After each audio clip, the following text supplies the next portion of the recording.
Hello guys, ഞാൻ omelette എങ്ങനെ ഉണ്ടാക്കുന്നതെന്ന് കാണിച്ചു തരട്ടെ. എൻ്റെ ഫേവറേറ്റ് ഓംലെറ്റ് എങ്ങനെ ഉണ്ടാക്കുന്നത്. നോർമലി ഞാൻ ഓംലെറ്റ് ഉണ്ടാക്കാറുണ്ട്, പക്ഷെ എനിക്ക് ഇഷ്ടപ്പെട്ട ഒരു രീതിയുണ്ട്, അത് ഞാൻ കാണിച്ചു തരട്ടെ. ആദ്യമേ മുട്ട പൊട്ടിച്ച് ഉപ്പിട്ട് ഇളക്കി വെക്കുക. ഒരുപാട് അങ്ങോട്ട് ഇളക്കണ്ട, കുറച്ച് ഇളക്കിയാൽ മതി.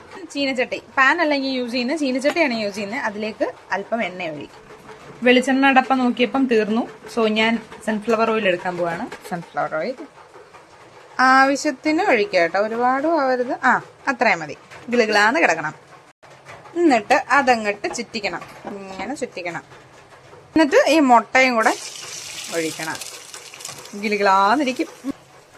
ഞാൻ മുട്ട ചുറ്റിച്ചപ്പോൾ ഇച്ചിരി ഓവറായിപ്പോയി, അതാണ് അപ്പുറത്തും ഇപ്പുറത്തും കിടക്കുന്നത്. കൈവിട്ട് പോയി ഗൈസ്, അതുകൊണ്ടാണ്. എന്നിട്ട് അല്പം കുരുമുളക് പൊടി തിരിതിരാന്നിട്ട് കൊടുക്കുക. അത്യാവശ്യം മീഡിയം ഫ്ലെയിമിലാണ് വെച്ചിരിക്കുന്നത്. പൊങ്ങാനൊക്കെ തുടങ്ങി. ഇപ്പൊ ഇച്ചിരി തീ കൂട്ടി വെച്ച് ആണ് ഇത്ര തിളക്കുന്നത്. നമുക്ക് കാണാൻ പറ്റുമോ? കരിഞ്ഞു എന്ന് തോന്നുന്നു ഗൈസ്, തീ കൂട്ടി വെച്ച്. അങ്ങനെ നമ്മുടെ ഓംലെറ്റ് കുട്ടനെ എടുത്തു സെർവ് ചെയ്യാം.